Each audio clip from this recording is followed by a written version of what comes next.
أعوذ بالله من الشيطان الرجيم بسم الله الرحمن الرحيم رب اشرح لي صدري ويسر لي أمري واحلل عقدة من لساني يفقهوا قولي صدق الله العظيم. السلام علیکم ناظرین و سامعین. نن د یو بل اهم ویډیو سره ستاسو په خدمت کې حاضر یو چونکې مونږه شروع کړی دی د اردو تدریس او د اردو حروف تهجی. په هغه کې بعض سیزونه یا داسې اصطلاحات دي چې د هغې زده کول د یو مدرس لپاره د یو ټیچر لپاره ډیر زیات ضروري دي او د اردو په تدریس کې دغه لپاره ډیره زیاته فایده ورکوي چونکې مونږ ته مخې ته د حروفو اوازونه او د هغې صحیح پہچان دی نو په هغې کې مونږ له د هغې بنیادي قواعد چې دی څه نه زده کول پکار دي لهذا ما نن ضرورت وګڼو چېرې مونږ په دې باندې نن بحث وکړو. نو راځو مونږ نن د اردو وایولز چې دی هغې باندې خبره کوو چې د اردو وایول څه دي څنګه چې د انګلیش وایول دي ستاسو په علم کې دي نو دغه شانتې چې دی د اردو ژبې هم چې دی وایول دي د انګلیش چې دی ای ای آی او یو دي او د اردو حروف علت ورته مونږ ویلی شو هغه چې دی نو الف دی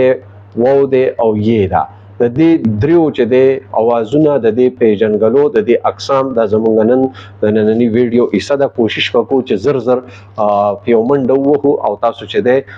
د دې سره واقف کو. نو راځئ چې مونږ اول وګورو چې حروف علت څه ته وایي. اصل کې علت چې دی سبب ته وایي. دا د عربی لفظ دی په وجود کې چې بیماری راشي بیماری علت دی. نو دغه شان دا د دې خپل لفظي معنی چې دی دا عربی ټکی دی دا علت دی او محققین بعضې د دې معنی چې دی نو بیمار حروف کوي یعنی مطلب دا چې د دې لوستل ادایګي ډېره په اسانه باندې کېږي نو یو بیمار سړی هم د دې هغه ادایګي کولی شي نو ځکه دې ته حروف علت وایي. مونږ څنګه ستاسو مخې ته راوستل چې حروف علت چې دی هغه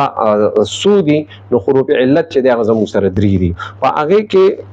زموږ سره چې دی څنګه چې مونږ خبره کړې وه چې یو الف دی یې ده او واو دی نو د الف نه به مونږ شروع کړو. نو الف بیا دوه قسمونه دي. یو ته چې دی مونږ ساده عام الف وایو هغې ته الف مکسوره وایي او دویم ته چې دی الف ممدوده یعنی الف مکسوره هغه دی چې ساده الف کم چې مونږ کوم استعمالو انګور او انار وغیرہ وغیرہ او الف ممدوده چې دی مد والا او د دې دلته چې دی نو زمونږ ته چې کوم د ماهرینو دغه نه در دوه الفونو اواز دی هغې ته چې دی نو دغه الف ممدوده وایي چې په کوم باندې پاسه مد راغلی یعنی عام آج وغیرہ وغیرہ دا لکه چې دی د هغې بنیادي دغه دی. د دې نه علاوه زبر زیر پیش دا هم د دې حروفو په ادایګۍ کې چې دی مددګار زمونږ ثابت کیدی شي. دا داسې حروف دي کوم چې د حلق نه بغیر چې دی نو ادا کیږي په اسانۍ سره لکه لوستی شي. دا زمونږ وایول دي. مخکې ته مونږ د دې لږ په اقسامو باندې ذکر کوو چې د دې مونږ سره اقسام بیا څه دي. نو د واو چې دی دغه الف درته مونږ دوه قسمونه یاد کو او د واو چې دی نو د هغې بیا مونږ سره تقریبا څلور قسمه دي. په هغې کې لومبنی چې دی واو معروف دی. واو معروف څه ته وایي؟ واو معروف چې دی هغوی چې هغه قلاو خپل اواز په خپل ځای ټیک ورکړي. معروف اصل کې مشهور ته وي پیژنګلو ته یعنی خپل اصل اواز چې کم ورکوي د واو نو دغه واو قسم ته چې دی واو معروف وایي. لکه مثال په طور خلوص خوب نور یعنی په دې کې واو د ډبل او په شکل راغلی دی لکه څنګه چې زموږ سره په انګلیش کې کوم بعضې حروف راځي او په هغې کې چې دی ډبل او راغلي او هغه خپل اواز په خپل اصل شکل کې ورکوي نو دا واو معروف دی. دا به زموږ مخې ته ډېر په کار راځي زموږ په اردو په تدریس کې ځکه د دې د ټرمینالوجي قواعد چې دی دا زده کول ستاسو دپاره ضروري دي. دغه شان واو مجهول دی. دا داسې واو دی چې هغه کل کر نشي ویلی مطلب واضح نشي ویلی لکه د خلقه پټ غونډه کړی زور شور دا دې کې ډېر زیات ښکاروالی رانغی د هغې په مقابله که خوب او زور یعنی څومره فرق شو خوب او شور یا نور او شور یعنی دلته واو واضح نه دی ښکاره نه دی نو دا مجهول دی. په عربی کې مجهول صیغه ته وایي چې هغه غایب دی چې کوم سړی په موقع باندې نه او تر هغه ذکر کوي نو هغه مجهول لازي مطلب वो उसने ये काम किया नो उस दलता په موقع موجود نه دی دا مجهول دی. لہذا دلته ردی دا نوم چې دی نوم دې ته اشاره کوي چې دا وو موجودګي دلته لږه کم ظاهریږي نو دې ته ځکه وو مجهول وي. وو عطفي دا یو داسې وو دی چې د دوه مفردو دغه چې دی په منځ کې چې دی جوړ جوړي لکه مثال په طور باندې جوش و خروش یعنی خوش خرم یعنی دو الفاظ برخ کړي دي خانن کې معنی یو ده معنی یو ده خو دوی را برخ کړي دي نو دا زمونږه ووې عطفي دی بیا د دې څلورم قسم چې دی ووې معدوله ووې معدوله څه ته وایي هغه اکثر دا چې د الف لام ال چې کوم ځای کې داخل شوي او چرته کمري حروف راغلي نو د هغې اواز هم نه راوځي لکه ابوالکلام ابوالحسن یعنی نون سره دا راغلی دی خو مخې ته نه د واو نه مخې ته الف او لام داخل شوی دی نو د اواز یې کم کړی دی ختم کړی دی نو دغه واو ته چې دی واو معدوله وایي معدوله ورک ته وایي یو قسم نشته دی په موقع باندې د دې نه وروسته بیا زمونږ ای ده د ای چې دی د دې بیا د یم زموږ سره درې اقسام دي یو چې دی یای معروف اکه ټکي له مونږه ووې معروف چې کومو هغې له به مونږ ځو څنګه چې هلته د هغې خپل اواز په خپل اصل شکل کې موجود و هغه ووې معروف نو دغه شان دا ووې دا یای معروف چې دی نو دا خپل اصل اواز دلته ورکوي نو ځکه دې ته چې دی یای معروف وي دا خپل اواز کل کر ښکاره بالکل لکه ردود اواز به پکې ښکاري لکه مثال فطور فقیر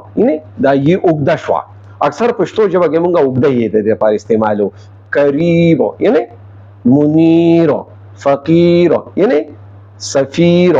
دا ټول نمونه چې دی په دې کې د یای معروف خپل اصل اواز راغلی دی دغه شان دی پسې یای مجهول اکه مجهول والا خبره دلته هم ده یعنی دلته هم د یې اواز به ډېر زیات واضح نه ځکه چې دی دې ته یای مجهول وایي قسمونه مثال په طور دلیر شعر یعنی دا خلق ویلی شي خپل ډوب आवाज سره دا نشي ویلی بلکې خلق आवाज سره ویلی شي نو دیتا یای مجهول وي دې کې اقسام ډیر کې دي شي خو زمونږ د ویډیو اوږده شي نو موږ به کوشش کوو چې زر زر دی وای ول نه راوځو بیا د دې وای ول مزید اقسام او په دې کې زوره زیر مخکې راتلو دا دغه سره ان شاء الله چې دی مخې ته بوزم او نن به موږ وای ول ډیر د اردو وای ول چې دی ان شاء الله حروف علت ډیر په ښه طریقه زده کوو بیا یای معدوله ده یای معدوله هم داسې دی چې هغه بالکل نشي لوستی په الجمله په البدیع یعنی دې کې چې دی د یہ اواز ته دی هغه واضح نه دی په الجمله یعنی په البدیع یعنی دې کې د یہ اوازم د سره ورک دی نو داسې مزید چې د دې کوم اقسام دي نو هغه په دې دغه کې راځي نو دا زموږ سره تقریبا 3 حروف علت شو او د هر یو حروف علت چې د قسم شو دا زمونږ چونکې په دغه کې برازي په تدریس کې به دا مخې ته مونږ ته راځي د دې اوازونه نو تا ته چې د دې ماشومه استاد سره دې تفهیم وي نو په خپل تدریس کې صحیح تلفظ پرونونسیشن چې دی هغه به ادا کولی شي نو په دې وجه باندې چې دی د دې لپاره د انګلیش وایول زده کول ورسره د اردو علت وایول زده کول دا ډیر لازمي دي مونږ سره چې دی الته دلته د وایو مجهول درته زه قسمونه ویلی شم چور مور زور طول مول ګول اور ډول بول یعنی دا ټول چې دی د وایو مجهول قسمونه شو چې په دې کې واو انداز ته وګورئ اوس بل درته سره د واو نه مخکې هیڅ قسمه حرکت نشته په ووی مجهول کې به یو دا خبرې چې په دغه مخې ته زوره زیر دغه چې دی د مخې ته کم لفظ چې دی په هغه به بالکل نه لکه د چور کې د واو نه مخکې چه دی د دې چه باندې نه زور شته نه زیر شته نه زور شته نو مطلب دا دی چې په کوم ځای کې د واو نه مخې ته څه حرکت نه دا واو به ته واو مجهول ویلی شي بیا دغه شان دا تاسو ته لږ ونته کې نور وضاحت لپاره واو معروف چې دی په هغې کې دا کار د چې د هغې نه مخکې اکثر پیش راځي د خپل ځان نه د نوم نه مخې ته په هغه کې پیش راځي نو هغه به واو معروف شي لکه مثال په طور باندې اړو چور طول پول غرور بارود جاړو منظور مقصود مجبور یعنی دلته پیش راغله دی داغه نه پړونبي پیش لفظ باندې چې دی لکه مطلب دا په چور کې په چبانه پیخ راغله په طول کې چې دی په توبانه راغله په پول کې په پر راغله دی نو دا د واوی مجهول دغه واوی معروف نه حشوله چې په دې بتدا پیژنې واوی لینم په دې کې چې دی یو قسم دی هغه کې با د خپل مهته ما قبل باندې چې دی زور راځي لکه مطلب دا د وونه مهته چې کوم لفظ لګي په هغه باندې بچ دی زوري نو دا با واویلین شي واویلین چې دی دا با هغه صورت کې چې کله د دنه مهته په کوم لفظ باندې زور راغی لکه مثال به پاودا سودا اور یعنی په دې باندې مه ته زور راغلی دی نو دا واویلین ورته ویل شي واوی معدوله موږ تاسو ته ویل خواب یعنی په دې کې دا واو چې دی بالکل ورک دی او الف پکې واضح دی تنها یعنی مونږ تنخوا بنوي تنها. نو چې تا ته دا معلومات له تو بیا صحیح تلفظ ویلی شي هدو وغیره وغیره. نو دغه شان چې دی دا زموږ سره د وو مزید وضاحت لپاره چې دی دغه ستاسو مخې ته ما راوستلو ګورو چې یو دوه درې منټه نور والو او په دې یې باندې هم لږې خبرې وکړو. یا مجهول کې ګورم مثلا سیر میز ګوره میل بیل یعنی دې کې څه دی په دې کې دا اصول دي چې د خپل مخې ته کوم لفظ چې دی په هغې کې حرکت نشته. لکه مطلب دا دی په سیر کې چې دی په یې باندې یې نه مخې ته په سین باندې یا په څه باندې چې دی څه زور نشته. په میز باندې د یې نه مخې ته چې کوم مد په هغه باندې زور زیر نشته لہذا دا د یای مجهول نه شوله. یای معروف چې دی دلته به څه کېږي د ماقبل باندې به زیر راځي. نو هغه به مثال به زه تاسو ته داسې پیش کړم لکه میل چیل یعنی تیر او داشن قالین امین سامعین دا مزید اقسام شو. په دې کې تاسو وګورئ کنه نه د مین د لاندې زیر راغلی دی د چې د لاندې زیر راغلی دی د تیر د لاندې زیر راغلی دی د قالین د لاندې د لاندې زیر راغلی دی. نو دا څه کو یا معروف کو دی زیرو دغه شانتي چې دی یا لین چې دی په دې کې بزوي د ینه به مخې ته زور راځي لکه میل سیر بیل یعنی په دې کې څو شو دې کې مخې ته زور راغی. نو په دې وجه باندې دا څو نهي دي پیژنګلو دي چې دا مونږ وکړو نو د دې سره به مونږ ته دا فایده میلاو شي چې مونږ به دا حروف ادایګي صحیح کولی شو او دا به مونږ ته فایده راځي. کوشش کوو چې په بل سبق کې زه تاسو ته دام چې د ان سوره حروف جوړیږي زر زر یو منډه سره به ان شاء الله هغه بیا کو نن لپاره دومره فوروا چې تاسو د حروف علت او پیژندو چې دا مخې ته د اردو په تدریس کې به مونږ ډېره مدد راکړي. ډېره مننه. والسلام ورحمت الله وبرکاته.